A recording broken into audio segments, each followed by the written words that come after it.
But of course, the Gary Lineker BBC saga. Oh, yes. And now we hear in the last few moments it has been resolved. Yeah. As we'll talk over this now in the next few moments, but I've been watching it with interest, as have you, Simon, the developments of this. There are many questions coming out of this, aren't there? Yeah. This Monday morning. Yeah. What would you say is the most important question to come out of it after a resolution has been found? Well, I spoke to one of our shows on Friday afternoon and said that my perception would be that they would find a solution at some particular point and review the social media strategy going forward. And that's probably what they're going to do now. If you read the statement, it apologises to the viewers. It's not apologising to Gary Lineker or his supporters. It's apologising to the viewers for the disruption. And it's reviewing the independent policies they put into place, or getting an independent body to review the policies around impartiality and neutrality. My view on what Gary Lineker... I don't have a particular care for what Gary Lineker says. And Gary Lineker has a right to say certain things if his contract doesn't stop him from doing it.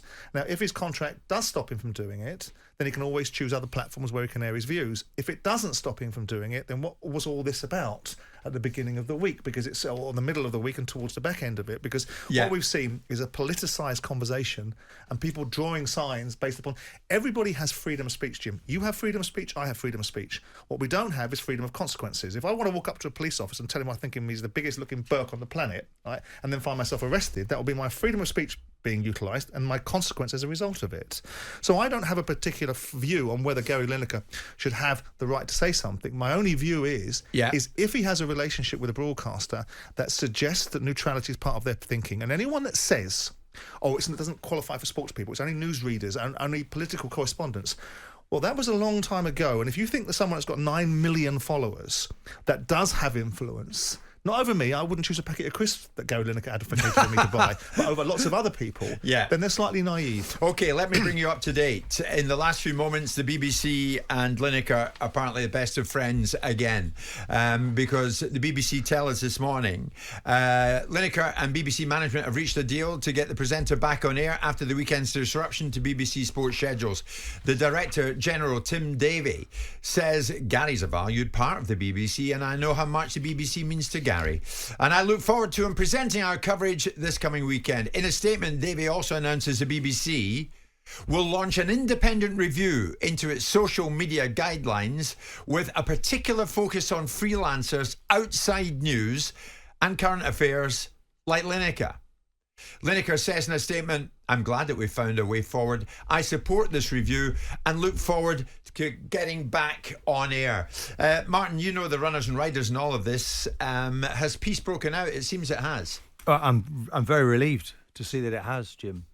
Obviously, the grey area of social media guidance is where we centralise this argument.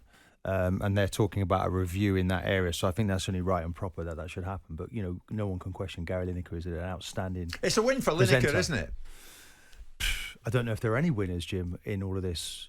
Really, I think there was a solidarity towards Gary Lineker, and I think the BBC probably underestimated that value, that feeling. People have freedom of opinion because they are freelancers. The majority of the people that I work with, why? There are very few BBC why are they freelancers, employees. Because they have that freedom to move from one broadcaster to another. That's why I'm sat here today. Because of an IR35 relationship with broadcasters that give them a more tax efficient positioning, right? That's the predominant reason. Well, it is. Nobody's offered me. The BBC haven't offered me to be a BBC employee. Okay. So Martin, the option wasn't there, I'm afraid. In all of this, we saw a succession of presenters and pundits back Lineker and boycott the Beeb. You work for the BBC. Obviously, this may or may not compromise you, and it's up to you how you answer it. But if they'd asked you to step in and come to work, would you have, or would you have gone with the others? I wouldn't have been working either, Jim. No, not in that environment. I would have sat that one out. I understand, Jim, when you've I've made Simon, I can see him shaking his head a little bit, but I haven't shook my head at all. With me being sort of a big team player, I'm going to support the people around me, and I think actually the freedom of speech is really important, Jim, and so therefore I would have actually consolidated with the other guys and would have walked as well. I wasn't working this weekend. I am working next weekend, and I hope to do that. Okay, Lineker has just tweeted, after a surreal few days, I'm delighted that we have navigated our way through this. I want to thank you all for the incredible support, particularly my colleagues at BBC Sport, for the remarkable show of solidarity. Football is a team game, but the backing was overwhelming. I've been presenting sport, BBC, for 3 decades. It goes on. I can't wait to get back to Match of the Day chair and so on. Final thought, however, difficult the last few days have been. It simply doesn't compare to having to flee your home from persecution or war to seek refuge in a land far away. It's heartwarming to have seen the empathy towards the plight from many of you. And that's how he finishes. So, Simon, at the end of the day, we've heard from Martin. We now hear from Lineker. We've heard from the BBC. Yep. Waters presumably become less muddy, don't they? That they've cleared up this grey area of what you can and what you cannot tweet. People, no, they probably haven't. What they're going to do is clear that up going forwards, because what people have done is genderised it. People have made this about freedom of speech. Yes, of course, we all have freedom of speech. Again, I make the point. We don't have freedom from consequences as a result of freedom of speech. Martin doesn't get offered a contract with BBC because Martin isn't the presenter of Match of the Day, which is a iconic broadcast, which is synonymous with the BBC. So there's a different dynamic there. But to separate freelancers and BBC staff is a fool's errand, because this is a very unique experience. But going to the question that you asked, the ideal was that the BBC have a view about what people should and shouldn't say. I know people that are very, very well heeled, that have significant amount of money, that have relationships with the BBC for big shows, that have clauses in their contract about bringing the BBC into disrepute. Some people would argue that making a very strong political statement using language that some people would perceive as inflammatory could make that leap. The BBC obviously felt that they were in that space. Now, I'm no advocate of the BBC, but in 2020, when Tim Davie comes in to be able to sophisticate the processes around impartiality, if he hasn't done it properly, which it would seem is the case here, then the bottom line is they need to tighten it up. And what you will find now is a different relationship between Gary. No one won this battle. Everybody had degrees of loss out of it. And so with that in mind, you'll probably find a sophistication of Gary's social media Where's the loss posting. for Lineker? Well, because ultimately, if they sophisticate the contracts going forward and say that social media positions that have a political persuasion are no longer available, Gary will then be confronted with a new contract that probably encapsulates that particular clause. Whether he signs it or not is a different discussion. But the bottom line is it's been turned into something. And then I look behind it and say, all of these other guys, yes, I built teams. I didn't get into a position to have made a significant amount of money from nothing without building significant people around me to help me get there. I believe in a team mentality.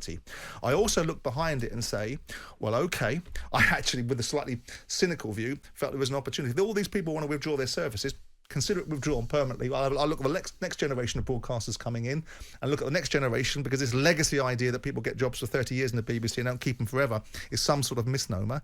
And I would have saved the taxpayer some money, but that's a different discussion. Are you saying that the ones who stood by Lineker, like Ian Wright, who was quick to jump on it, Alan Shearer and others, you would now, if you're at the BBC in the hierarchy, you consider parting company with them? You know, the first time Ian Wright gives a sincere opinion, it'll be the first time. So with that in mind, I look at it and say, I understand why they did it. I think that's not fair. Well, that's my view.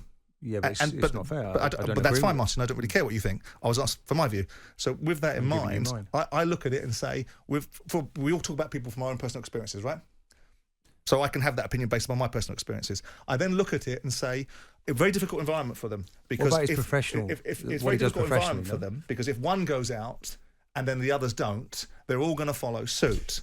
Now, from my point of view, I look at it and say Gary Lineker, probably, in fairness to Gary Lineker, wasn't looking for this kind of support. Probably wouldn't have expected this kind of support. Unaware of it. Totally unaware. Absolutely, that's my understanding. Overwhelmed by the support. So he wouldn't have demanded it or commanded it or expected it. And whoever wanted to, but this isn't carry on at your convenience. Everybody out, WC Boggs. There is an element of some of these if they're BBC employees, I'm not entirely sure it's their gift just to walk out. But then some would say, well, that's to be admired because you put yourself at risk. I have a slightly different view. The thing is, before I finish this part, Martin, with you, and I will come to you, Martin. Simon, you're a champion of free speech. You hate the cancel culture. I do. People losing their jobs. I do. This surely, with Lineker and the rest of them in mind, is this not probably the best outcome? That the BBC has got to go back to where it came from and say, look, we've got to review this situation Absolutely agree. regards what you can and cannot post on social media. I never wanted, never advocated, never suggested in anything I've said that Gary Lineker should be cancelled. All I said was, if the BBC has the right, via an agreement with you, and don't be under any illusion that a personal services agreement via a standoff relationship won't have obligations upon you to behave yourself, specifically when you're leading one of the most iconic shows for the BBC. My view was, if you are allowed to say it, what are you on about, BBC? Why would you try and pull rank on somebody that you don't have a position to do so? If you aren't able to say it, well, I'm sorry, mate, that you have a contractual obligation, you have to stick with it. And if you want to be able to say precisely what you want without consequence, then go work for another broadcaster. But you still think there should be consequences for those who supported Lineker and didn't show up? I don't think there should be consequences. I think we live in a realistic world where I'm not entirely sure that all of this. I think there's a lemon mentality and a herd mentality that once Wright had come out, Shearer was going to do the next, and if anyone else dared to stand up, they would be blackballed as a result of the little football gang that gets together and says, actually, hang on a second, well, I don't hold your views, Gary. If none of them would have had the courage to say, well, I don't actually hold your views. Didn't you say, let's sack the lot of them? I actually turned around and said, if it was... You regret that now, no, of course I don't. In my view, I don't believe that they had the right to go out and do what they did. But if they believe they did... So with that in point, I look at it and go, I'll tell you what I would have done. You want to withdraw your services? That's fine. I'll accept your withdrawal of services on a permanent basis. I'll look at the next generation of presenters and give them an opportunity. And then I'll refine my relationship with people. But they're the best at what they do. That's your view. The BBC say that the BBC has a commitment to impartiality in its charter and a commitment to freedom of expression. That is a difficult balancing act to get right, where people are subject to different contracts and on-air positions, and with different audience and social media profiles. The BBC's social media guidance is designed to help manage these sometimes difficult challenges, and I'm aware, this is Tim Davie, the man at the top, I'm aware there is a need to ensure that the guidance is up to this task. It should be clear, proportionate and appropriate. Martin Keown, Arsenal Invincible and Simon Jordan are with me in studio this morning. Simon, it would suggest that up until this point it hasn't been clear, proportionate and appropriate. And up until this point, there have been grey areas which should have been addressed by the BBC. Oh, absolutely. I mean, if you look at Tim Davie coming in 2020 and suggesting emphatically that he had redrawn the lines around the impartiality and neutrality position, and clearly there's grey area in it. But obviously, over the years, we've seen Gary Lineker, and I don't really care what Gary says. Gary, in my mind, if he's contractually allowed to say what he wants to say, then I don't have a problem with it, really, because his politics aren't mine and he can have a view. And like Martin says, his freedom of thinking is his own. But if the BBC have warned him on numerous occasions, which they have, then they must feel they're on some sort of grounds. Now, what they've allowed themselves to be is a political football. And the BBC has been a political football for years. In 2001, Tony Blair appointed Gavin Davies, who was a Labour donor, and put Greg Dyke, who was a Labour Party member, in. All of this politicising of the BBC has gone on for a long time, and we've got this culture war going on. The bottom line is that if the BBC called this fight on and suggested that they needed to take a decision and a position around Gary Lineker's tweets, then they should have followed it through. And if they had the grounds to follow it through, because there will be a clause of some shape or form about disrepute, because you don't get to be on probably the most iconic BBC show and have a free range wherever you are, because Gary Lineker is synonymous with Match of the Day, and Match of the Day is synonymous with the BBC. Right? They go hand in hand. So that will come with a degree of responsibility. And how that responsibility lies in contractual terms is irrelevant as to whether you're a BBC employee or you're on a service contract that has certain obligations attached to it. Martin, you, unlike Simon and myself, you work for the BBC on occasion. Is it fair to say, now that we know what we know this morning and peace has broken out, it should never have got to what it got to over the weekend? It should never have got to the stage it got to. No, and I think it's because of the boundaries. You know, it's really what knowing where the boundaries are, and that's not made clear. I mean, I work for the BBC, and I'm not particularly. Nobody's ever sanctioned me. I'm not a social media animal anyway. I always feel there's a concern of going on there, things can backfire.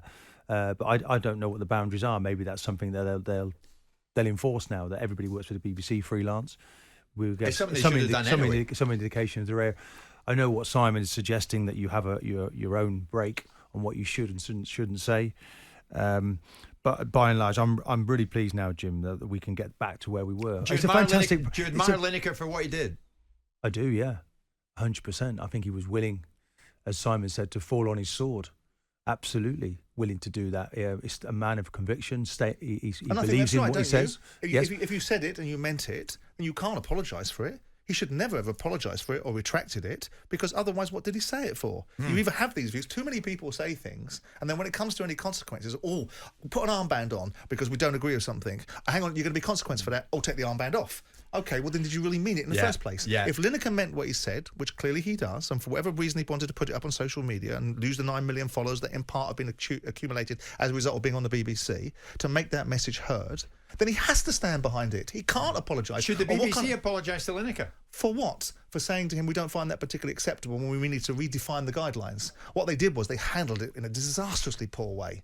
Disastrously poor way. They didn't communicate it properly. It looks like it's been handed down from the Tories, and it may well have been. Yeah. It may well have been a directive from the Tory government saying we don't like this, and clearly people think it is. I don't care if that's the case, because it's happened for time immemorial. What we do need to have is a BBC that operates with clear guidelines. You cannot suggest that Clear communication, freelance staff like yourself are anything resembling what Gary Lineker is. Gary Lineker is the presenter of the most iconic BBC show that exists. Well, is it the right outcome? Because now peace has broken out, and according to the BBC, they say we're announcing a review led by an independent expert reporting to the BBC on its existing social media guidance, with a particular focus on how it applies to freelancers outside news and current affairs. The BBC are aware that Gary is in favour of such a review. Is this the right outcome? Does it all come down to grey areas now being tightened up at the BBC as to what people can and cannot say on social media? Are you glad Lineker's back? Are you glad Lineker and all his sidekicks are back? Do you think some of the individuals like Ian Wright and Alan Shearer were right to say we're not working if Gary's not working? You can give us a call on this if you want. 03717 223344 81089. Jim White and Simon Jordan. Monday to Friday mornings from 10 on AM, on DAB, via the talkSPORT app and on your smart speaker. talkSPORT.